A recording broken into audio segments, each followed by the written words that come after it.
Establish boundaries early. And clearly, there is a fundamental truth that must be accepted if you are to live a life of integrity. You are not responsible for how others feel about your boundaries. You are responsible for having them. Far too many men drift through relationships without anchoring themselves to anything solid. They tolerate subtle put-downs, endure emotional games, and excuse chronic disrespect in the hope that patience will breed harmony. It won't. What it breeds is resentment, self-loathing, and confusion.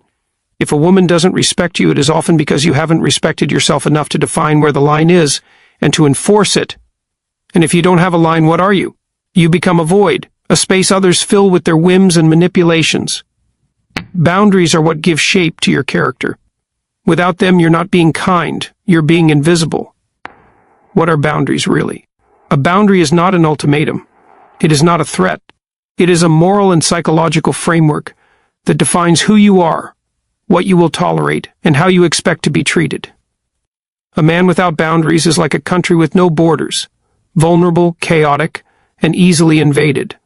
To set a boundary, you must first know what you value: respect, honesty, mutual support, emotional maturity. Great.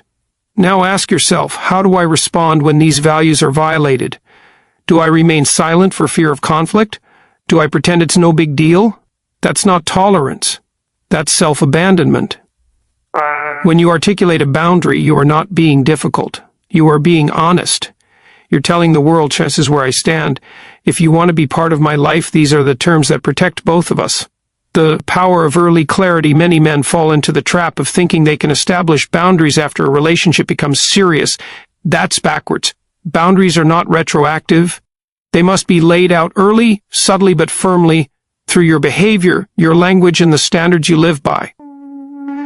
Early on, if a woman mocks your ambition, crosses your emotional limits, flirts with disrespect, or violates your sense of self-worth, and you remain silent, what you're really saying is, this is acceptable. You can continue. And she will. Not necessarily out of malice, but because people test each other, not always consciously, but instinctively. They want to know, who am I dealing with? What are they made of? And if you flinch at confrontation, if you withhold your truth to preserve connection, you've already lost her respect. You don't need to argue. You don't need to be dramatic. You just need to be clear. And I value mutual respect. That comment didn't sit well with me. Sen, I don't tolerate passive-aggressive behavior. If something's wrong, let's talk about it directly. If there's a pattern of disrespect, I remove myself. I don't do games. You say these things not as threats, but as declarations. You don't bark them out of fear. You state them with calm certainty. That calmness, that integrity, is what earns respect. Why men avoid boundaries?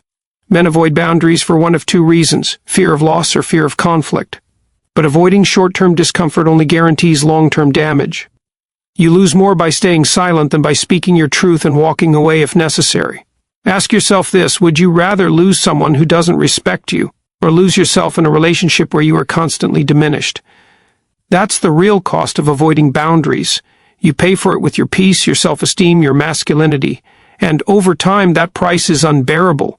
Enforcing the line, setting a boundary, means nothing if you're not willing to enforce it. When the line is crossed, you must act, not out of anger, but out of self-respect. That action might mean having a hard conversation. It might mean taking space. Sometimes it means leaving. And yes, it will be difficult. Yes, people may not like it. But would you rather be liked or respected? A man who enforces his standards consistently and with calm strength becomes a lighthouse. Not everyone will reach him, but the ones who do will value him deeply. Walk away when necessary. One of the most courageous acts a man can take in life is to walk away from something that does not serve his integrity, especially when it's wrapped in charm, beauty, or the illusion of love. Now, this isn't about being cold. It's not about playing games or trying to win. It's about understanding something that weak men forget and strong men learn through. Pain. Your presence is a privilege, not a punishment. And when that truth is violated, walking away becomes a sacred responsibility to yourself. Why we stay too long? Men stay in relationships that crush them. They stay when they're belittled, when they're ignored, when their values are trampled. They stay in hopes that things will change. They believe that more tolerance will eventually yield more love. But that's not how reality works. The brutal truth is this: people treat you how you allow them to treat you. And if you tolerate disrespect, you don't inspire change, you reinforce the behavior. Men don't stay because they're weak, they stay because they're afraid. Afraid of being alone. Afraid of starting over. Afraid that this is going as good as it gets. But fear is not a foundation for intimacy. It's a leash. And the longer you wear it, the more you forget that you were born to walk free. Walking away isn't an act of spite, it's an act of clarity. It's a statement, "I know my worth, and this dynamic does not reflect it." You teach others how to value you. When you walk away from disrespect, you signal two things simultaneously. You won't be manipulated by short-term emotion. You take your standards seriously. You don't need to yell. You don't need to threaten. You just need to remove your energy, your presence, your attention, because those are your power. When you give them to someone who treats them like an entitlement, you devalue your own currency. Women don't respect men who are easily available no matter how poorly they're treated. Why would they? If you can be pushed, pulled, insulted, and still stay, what are you saying about yourself? That you don't matter. That you'll trade peace for crumbs. But when a man walks, especially with dignity and calm, it forces the world to take notice. It doesn't always bring them back. But more importantly, it brings you back. To your center, to your strength, to your self-respect. Walking away is a test of self-respect. Some men walk away with bitterness. Others walk away in silence. The best of men walk away with understanding.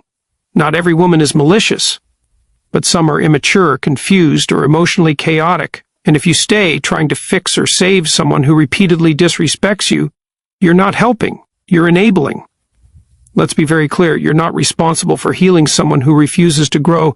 Your responsibility is to uphold your standards, to live a life that reflects your values, and to surround yourself with people who rise to meet those standards, not drag you down for having them. Walking away may hurt, but staying in dysfunction wounds something far more important, your spirit. Don't walk away to prove a point. Walk away because you believe, one, this isn't about power games. It's not about making her chase you. If you're walking away just to get a reaction, you haven't really walked. You're still tethered to her response. You walk away when you've exhausted honesty, offered clarity, and given effort, and still find yourself disrespected. You walk because you know what you bring. You walk because you're not here to beg for decency. You walk because peace matters more than proximity. And the irony? The moment you no longer need her to respect you, because you've already given that to yourself, you become the kind of man who commands it naturally. What happens after you walk? Once you walk, you reclaim your energy.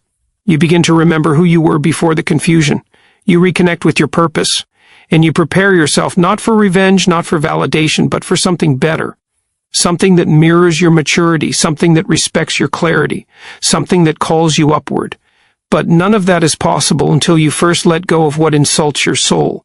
Stop seeking validation. There is no faster way to lose yourself or someone's respect than to constantly seek validation. Men who chase approval, especially from women, do so from a hollow place, a place of fear, of doubt, of insecurity dressed up as niceness. They hand over the keys to their identity and beg someone else to drive. But let's be honest, validation is addictive. It feels good. It soothes the ego. It gives you a temporary sense of worth.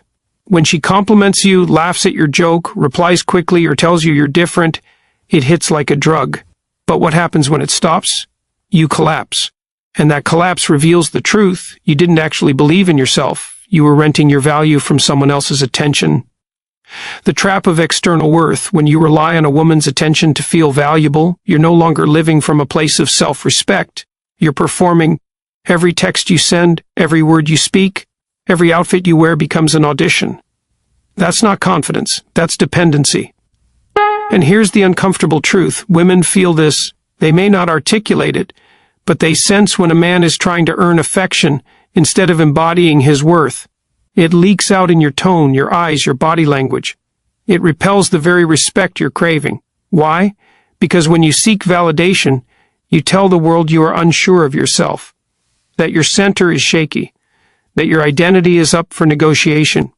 But true masculinity doesn't negotiate for value, it radiates it. Validation versus affirmation. Let's draw a clear distinction. Validation is dependence. It says, tell me I'm enough so I can believe it. Affirmation is confirmation. It says, see, I already know my worth. Your recognition is appreciated but not required. A man who has done the work, who has confronted his darkness, faced his fear, accepted responsibility, and built discipline, knows he has value. His confidence is not loud but rooted. It doesn't seek, it attracts. And that kind of man doesn't crumble when he's challenged or rejected. He doesn't contort himself to keep someone interested. He is interested in one thing, living in alignment with his purpose. Anything else, validation, praise, admiration, is a byproduct, not the goal. How seeking validation undermines respect. Let's say you're with a woman who's testing you, which most women will do at some point, not out of cruelty, but to understand your depth. She pulls away emotionally. She challenges your opinion. She throws subtle jabs. If you respond by pleading, over-explaining, or trying harder to win her back, you've already lost. Not because you're bad, but because you're off-centered. Every time you sacrifice your truth to win approval, you're making a trade, you're exchanging integrity for comfort. And over time, you begin to erode the very thing that earns respect, a grounded sense of self. Let me be clear, validation seeking is not love, it's fear. And fear cannot sustain intimacy, it poisons it. Cultivate inner authority. So how do you stop seeking validation? You do the work. You get brutally honest about your insecurities. You face your fear of rejection, abandonment, and failure. You stop looking to women, likes, or applause to tell you you're enough. You decide that you're enough based on the man you're becoming, not on who claps for you today. Build yourself through actions, not feelings. Go to the gym. Keep your promises. Develop skills. Speak with honesty. Take responsibility. That's how confidence is forged, in the fire of consistent self-respect. When you live like this, something shifts. You stop chasing, you start choosing, you stop begging, you start leading. And women, whether they say it or not, feel that. They feel the difference between a man who needs them to feel whole and a man who is already whole and invites them to share his journey. You are the source. The moment you realize that you are the source of your own validation is the moment you stop being a slave to external approval. Yes, validation feels good. Yes, connection matters. But if it comes at the cost of your authenticity, it is a price too high. Your goal is not to be liked. Your goal is to be real, to speak truth, to lead yourself, to live in such a way that your validation comes not from her approval, but from your own reflection. Because the deepest respect from a woman, from the world, from yourself, is reserved for the man who doesn't need to be validated, because he's already living in truth. Communicate with directness and calm. One of the most undervalued forms of strength in a man today is clear and composed communication. Not emotional volatility, not passive silence, but a calm, direct articulation of truth. This skill is rare because it requires internal order.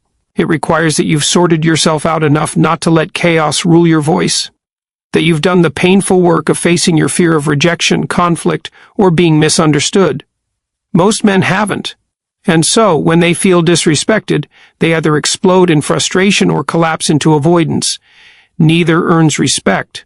Both signal a lack of sovereignty. But when a man speaks clearly and calmly, especially in the face of tension, he commands the room, not through domination, but through composure. And that composure reveals a deeper truth, that his identity is not up for debate. Why directness matters, the cornerstone of effective communication, is clarity. And clarity is impossible when you're walking on eggshells. When you tiptoe around what you actually want to say, whether out of fear of hurting feelings or being judged, you aren't being kind. You're being dishonest. Passive communication breeds confusion. Vague language creates tension. Emotional outbursts destroy trust. But directness, that brings order to chaos. It brings light to confusion. It creates boundaries where there was once fog. So when you're disrespected, when a woman mocks you, dismisses your values, or plays emotional games, the question isn't, Chach, how can I react to this? The real question is, what's the clearest truth I can speak with the calmest voice I can manage? Calm is power. Let's be clear, calm doesn't mean passive. It doesn't mean weak. In fact, calmness in the face of disrespect is often the most intense display of strength. Anyone can raise their voice. Anyone can yell. But when a man is centered, when he responds to chaos with clarity instead of being swallowed by it, he becomes untouchable. Think about it.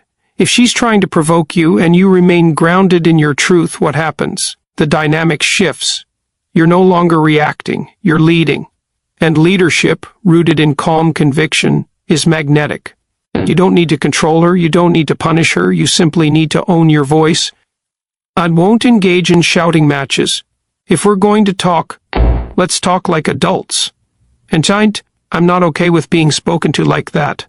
I'm open to hearing your frustration, but I expect mutual respect. Since if this pattern continues, I'll step away. I don't do disrespect. Short, grounded, firm, delivered without threat, but with absolute certainty. Why men avoid this? Most men don't communicate directly because they're afraid. Afraid of losing the woman, afraid of seeming too harsh, afraid of confrontation. So they bottle things up. They hope things will fix themselves. They let it slide. But every time you silence your truth, you betray yourself. And that self-betrayal erodes not only your confidence, but also how others see you. You teach her over time that she can get away with anything, that your words are just noise, that you lack the backbone to draw the line. And once that image sets in, respect dies. You become tolerated, not admired. But when you speak directly and calmly, you send a very different message. Son, I am not here to control you, but I will not tolerate being controlled either. That is the essence of masculine communication, truth with composure. The discipline of honest speech to communicate like this. You must train yourself. You must learn to pause before reacting. You must examine your own ego before accusing others. You must be willing to feel uncomfortable emotions without running from them. That's the discipline of honest speech.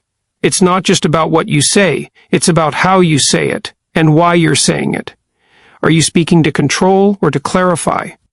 Are you speaking to punish or to set a standard? Direct communication must come from a place of ownership, not ego. It requires self-awareness.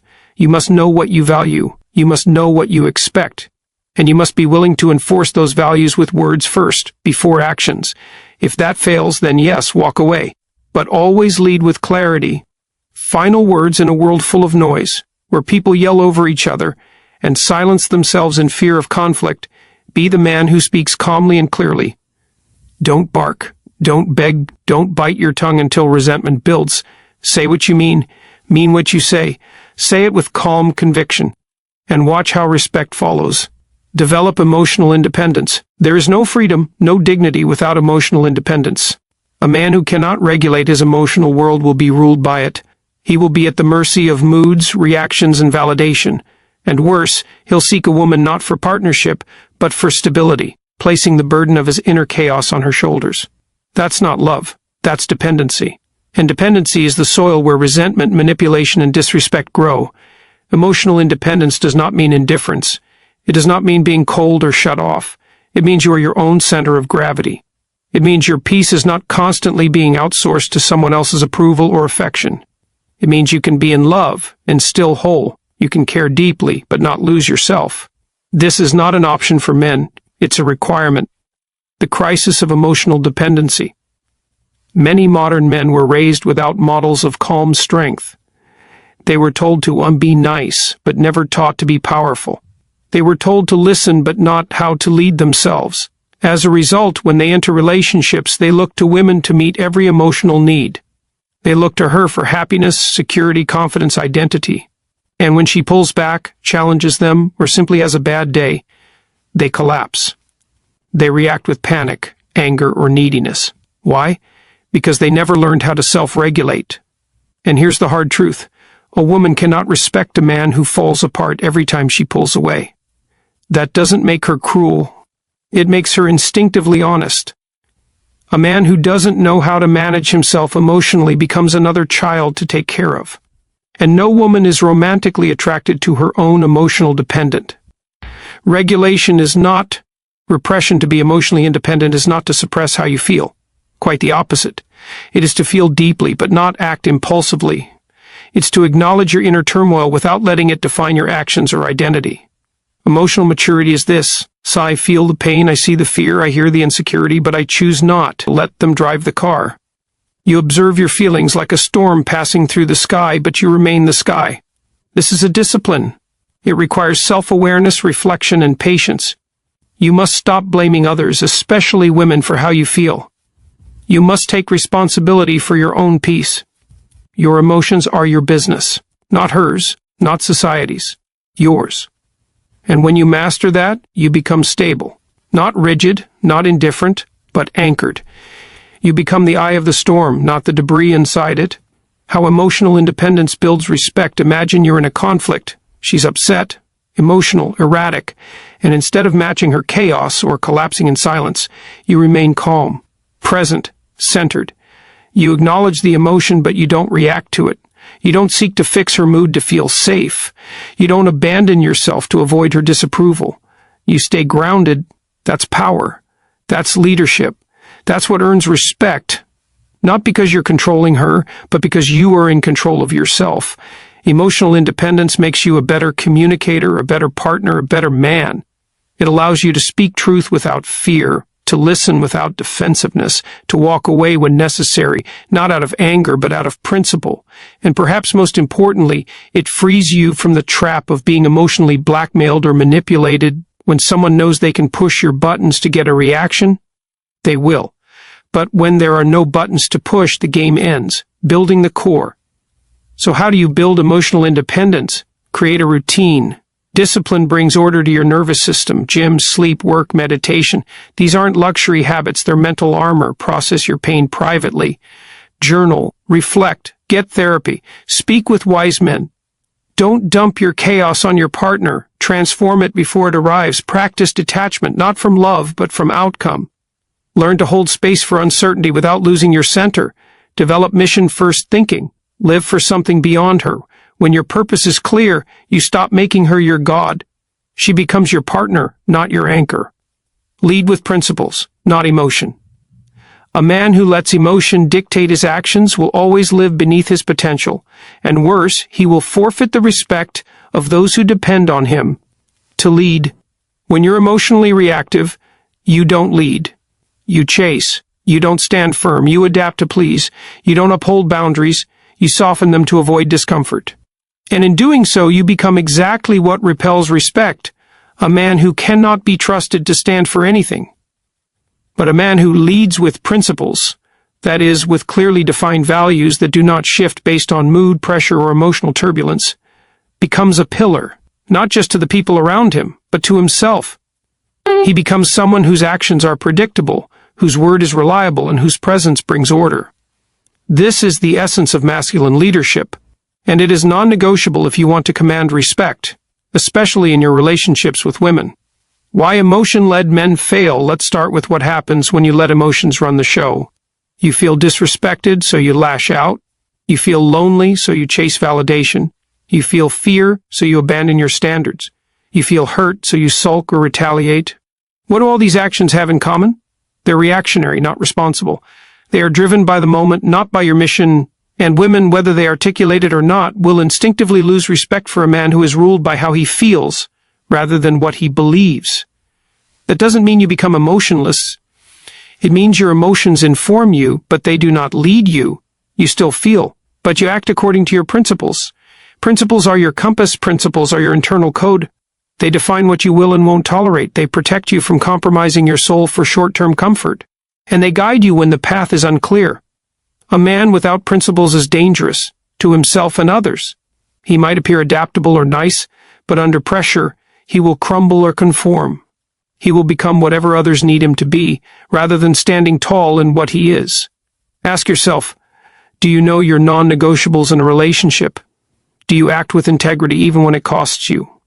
Do you have a clear moral compass that governs your choices? Because if you don't, then your emotional state will fill the vacuum. And emotion, without order, is chaos. Women follow strength, not sensitivity alone. A common trap men fall into is thinking that being emotionally expressive will make them more lovable. That if they open up more, cry more, share every thought and feeling, they will win a woman's heart. What they don't realize is that unfiltered vulnerability without structure does not inspire intimacy. It burdens, it confuses. It sends a message, I'm not in control of myself. I need you to carry this for me. That's not leadership, that's leaning. Yes, vulnerability has a place, but only when it is grounded in strength. When it comes after you've processed, reflected, and can speak with clarity, not as a flood of uncontained emotion, but as a measured act of truth. Women may love you for your heart, but they will respect you for your discipline. Principled men set the tone. When you live by principle, you don't need to demand respect, you earn it. You show it through your consistency, through your decisions, through how you speak, how you carry yourself, and how you respond when you're tested. For example, you say, "See, I don't engage in toxic communication. I'm happy to talk when it's respectful." You say, "This is what I'm building in my life.